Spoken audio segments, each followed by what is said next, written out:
Almusal ulit tayo. May morning salabat. May tinapay lang tayo dito, buns, saka peanut butter. Yun lang ang almusal ko. Si Chloe ay tulog pa. Kami, bihira naman kami magkanin sa almusal. Madalas tinapay lang. Kasi nga yung mga bata din, nauumay din sa kanin. Ayaw nila ng kanin sa almusal. So, madalas ang almusal namin, tinapay, saka choco drink, or bibili sa labas na yung mga takal-takal na spaghetti, pansit, or lugaw. Ganun ang almusal namin. Talaga nagluluto lang ako ng kanin sa tanghali. Bihirang-bihira akong magsangag ng kanin sa umaga. Pagka umay na din sa mga almusal na na bibili. So ngayon si Chloe ay tulog pa. Siya, oh. Tulog pa. At yes, dyan kami natutulog. Dito talaga kami natutulog sa sala. Pagka sa kwarto kami natutulog pag mag-e-aircon. So, nilalatag lang namin dyan yung isa pang kutsyon. Tapos, dyan na kami natutulog. So, ganyan ang setup namin. Ang sarap pa ng tulog ni Chloe, kaya mauuna na ako.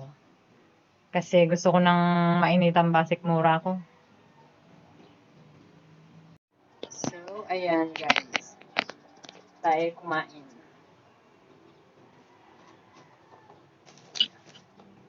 Perfect naman na tong almusal na to kasi may tinapay na ano na din naman sa tiyan. Pagkasanay ka na sa tinapay, hindi ka na pag sa probinsya kasi, di ba, parang hindi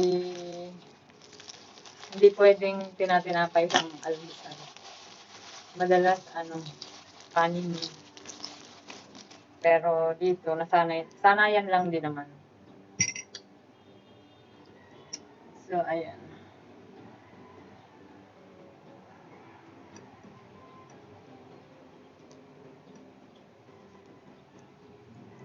Yung estudyante ko naman, kalimitan siya ay nag-e-energen lang. Nag-e-energen tsaka tinapay.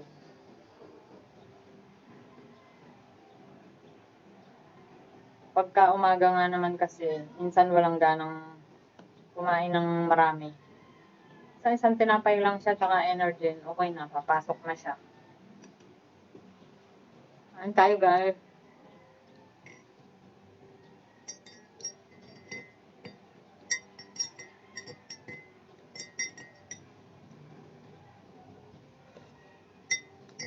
So, first day ko nung gumamit ako ng Brilliant Skin. Hindi pa ako naghihilamos ngayon. Hindi pa ako nakakapaghilamos ngayong umaga.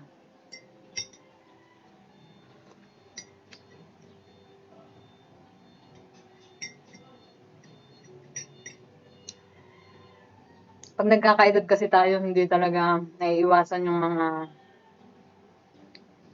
dark spots. Yung pekas. Hindi lang sa akin halata pero meron.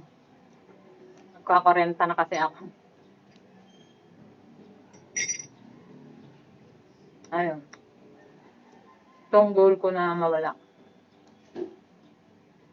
Saka syempre, gusto ko rin yung medyo mabanat-banat yung mukha ko. Medyo sagi yung mukha ko eh. Yung double chin, na din. Ba, sign of aging. Hindi naman natin may iwasan yun. Talagang lahat tayo tatanda.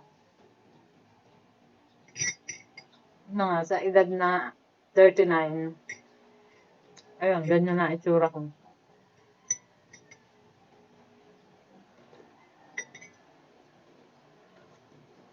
Tapos meron na rin tayong mga ilan-ilan na uban.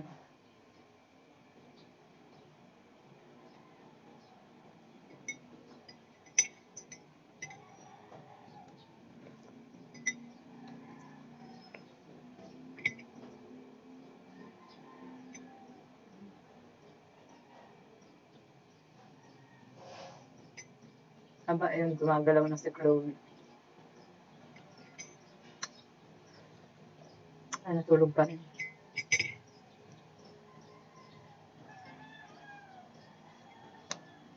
Hindi din kasi ako,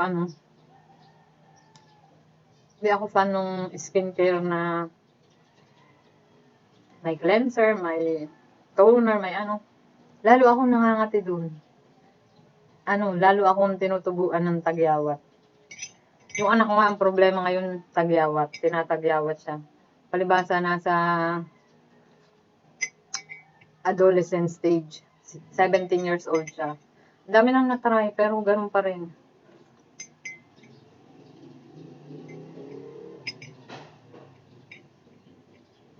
Ngayon, ang ginagamit niya sabon lang na reseta naman siya ng ng dermatologist.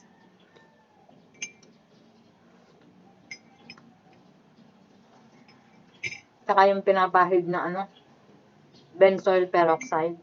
Meron din siya nun. Kaya lang hindi pa rin naiwasan yung pagtubo ng tagyawat niya.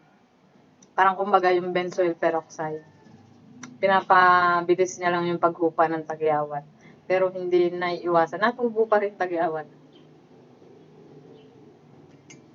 Kaya yun ang insecurity ngayon ng anak ko.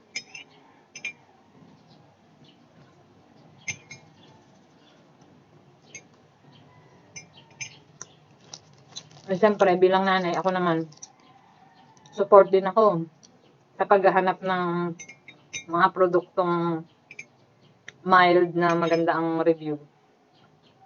Pinapasubo ko sa kanya. Ewan ko yung in-order ko kahapon.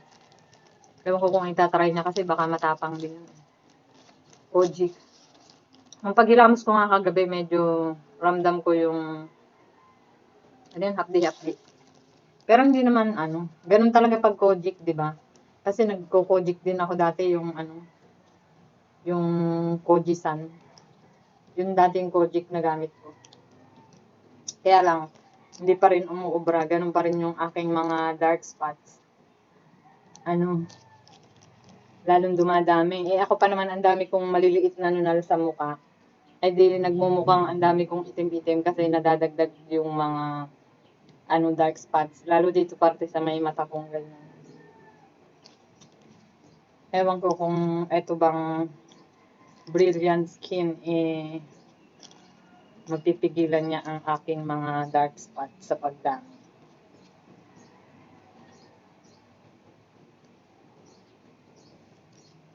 Ewan ko ba? Hindi ko talaga nakakasanayan yung mga pinapahid sa mukha.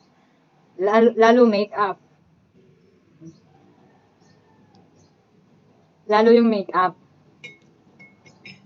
Nagme-make-up lang kami pagka may okasyon sa school yung anak ko. Nakakatawa nga nung graduation ng grade 10, moving up. Di wala na kaming kasi expire na ang lipstick. Kasi nung graduation ng grade 6 pa kami bumili sa Mercury ng lipstick.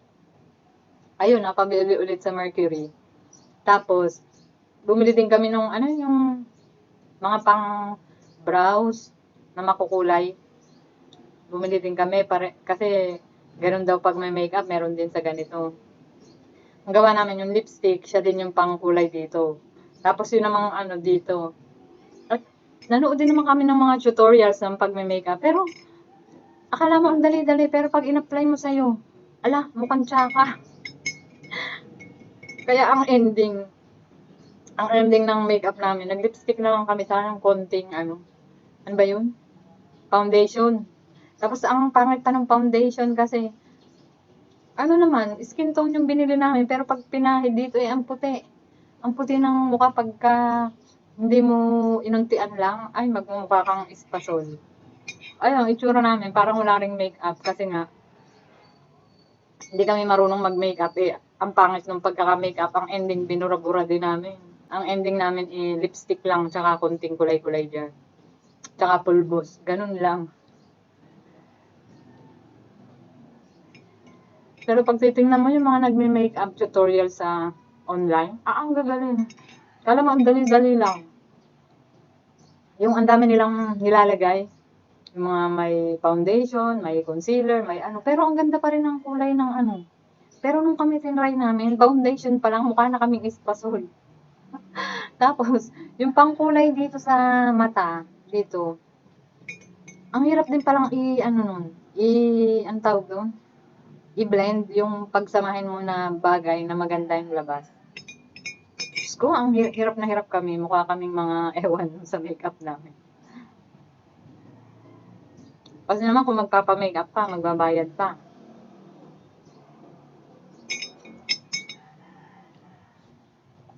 Ganon, kaya siguro sa next naman, bibili kami ng makeup sa graduation na ng grade 12 ng anak ko next year.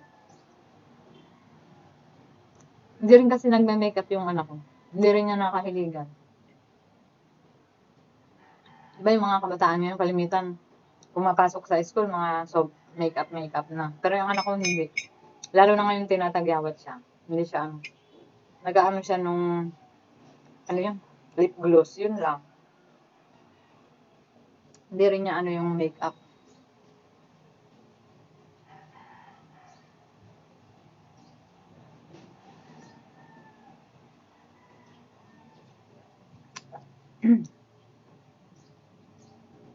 Guys, ang almusal ko ngayon, 2 tinapay, saka ito. Tapos tanghalian ng mamaya. Pero pag may trabaho ka, baka hindi umubra to. Madali ka magutom dito eh.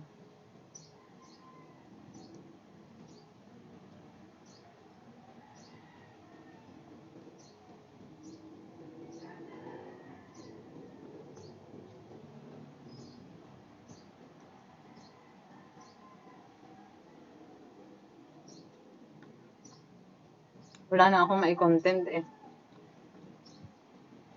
Siyempre, gusto ko na ituloy-tuloy kasi nasimulan ko na. Di ba nga, may 1K subscriber na tayo. So, gusto kong tuloy-tuloy na. Baka malay maswertehin naman tayo dito. Yun.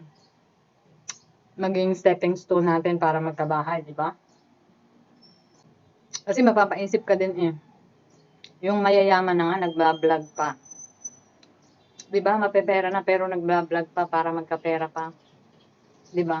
Kaya siguro, pagka may chance ka na mag-video-video kahit cellphone lang gamit, mag-try din tayong mahihirap, di ba? Malay mo, marami na ding mahihirap na gumanda buhay dahil sa pagbablog, di ba? Kaya tatry din natin ang ating swerte. Di ba? With God's grace and mercy, baka sakali. Gigising na si Chloe.